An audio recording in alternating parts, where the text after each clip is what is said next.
بسم اللہ الرحمن الرحیم۔ انٹرنیٹ یا موبائل فون کے ذریعے نکاح کرنا کیسا، یعنی دوسرے لفظوں میں آپ ایسے سمجھیں کہ آن لائن نکاح کرنا کیسا، نکاح جائز ہے یا ناجائز۔ دیکھیں، ایک صورت ہے کہ جس کے اندر موبائل یا انٹرنیٹ کے ذریعے نکاح جو ہے وہ کیا جا سکتا ہے، اس کی صورت بن سکتی ہے۔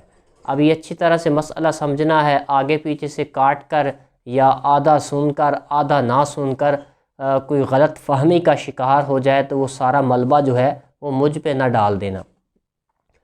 وہ صورت ایسے ہے کہ مرد جو ہے وہ کسی کو اپنا وکیل بنا دے، کہ مرد کسی کو کہے کہ میں فلاں بنت فلاں سے اتنے حق مہر میں نکاح کرنا چاہتا ہوں، یا عورت جو ہے وہ کسی کو اپنا وکیل کر دے کہ میں فلاں بن فلاں سے اتنے حق مہر میں نکاح کرنا چاہتی ہوں، کسی شخص کو وکیل کر دے۔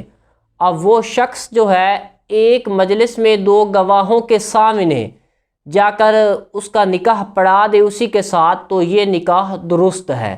میں اس کی مثال کے ذریعے مسئلے کو سمجھا دیتا ہوں، واضح کر دیتا ہوں۔ اب مثلا میں ادھر لاہور سٹی کے اندر ہوں، اب میں کسی بندے کو اپنا وکیل کر دیتا ہوں کہ میں فلاں بنت فلاں سے اتنے حق مہر میں نکاح کیا یا نکاح کرنا چاہتا ہوں۔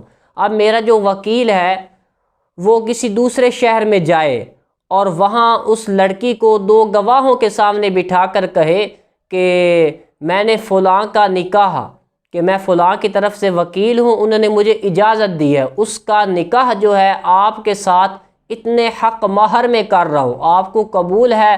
تو وہ آگے سے قبول ہے قبول ہے قبول ہے فرما دے تو یہ نکاح جائز ہو جائے گا۔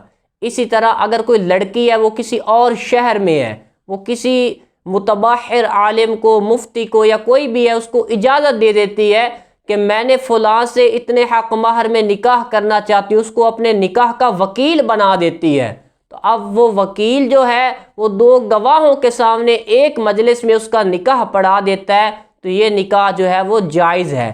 اس کے علاوہ انٹرنیٹ یا ٹیلی فون پر نکاح کی اجازت نہیں۔ جس کو سمجھ آ گیا بہت اچھا، سمجھ نہ آئے تو علماء سے رجوع کر لینا، اپنی عقل کے گھوڑے مت دوڑانا۔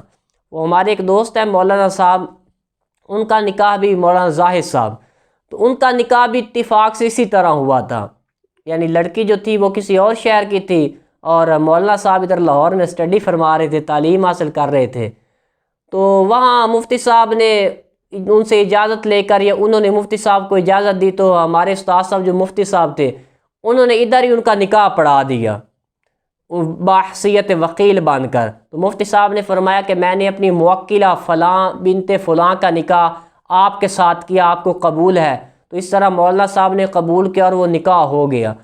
اب اس سے وہ گاؤں دیہاتوں کے اندر، ہمارے علاقے کے اندر کئی سارے لوگوں کو غلط فہمی لگی، مجھ سے بھی انہوں نے پوچھا، دیکھے جی آن لائن انہوں نے نکاح پڑھایا، ان کا نکاح تو ہوا ہی نہیں۔ بھئی اللہ کے بندو، جب انہوں نے علم دین پڑھا، پھر پڑھانے والے بھی اتنے پائے کہ مفتی عالم دین، تو حسن ظن کر لینا چاہیے۔ تو یہ ایک خاص صورت ہے جس کے اندر نکاح ہو سکتا ہے۔ اللہ تعالی ہمیں دین حق سمجھنے کی توفیق عطا فرمائے۔ جب تک شرعی طور پر کسی مسئلے کا علم نہ ہو تو تب تک اپنی عقل کے گھوڑے نہیں دوڑانے چاہیے۔